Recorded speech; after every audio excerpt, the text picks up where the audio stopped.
je devais vouloir, non pas peut-être attacher mon nom, mais en tout cas, qu'il soit dit que je m'y suis consacré de préférence et plus qu'à d'autres,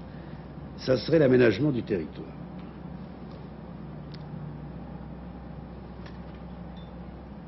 D'abord, peut-être parce que je suis provincial. Et que ça m'a permis de sentir à quel point un des problèmes français était le grossissement excessif, l'hypertrophie de la tête,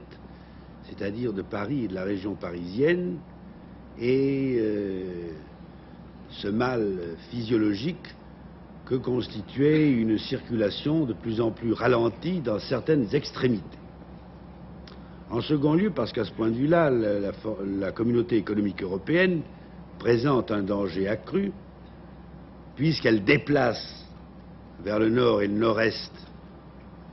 le centre d'activité fondamental de ce qui va être désormais, du point de vue économique, quasiment un seul État,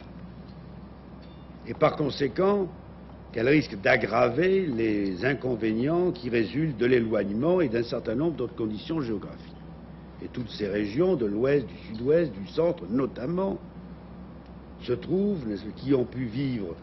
et même vivre très bien dans une économie de subsistance, se trouvent lourdement handicapées dans une économie qui va de plus en plus être axée d'une part sur la grande production industrielle et d'autre part sur l'échange, sur le marché. C'est au fond une tâche sociale à l'échelon des provinces, à l'échelon des régions. Et c'est à quoi je me suis attaché en créant l'aménagement du territoire sous sa forme actuelle en 1962 et en le gardant auprès de moi-même pendant de longues années et après ça à travers un ministre délégué, mais restant néanmoins rattaché très étroitement au Premier ministre.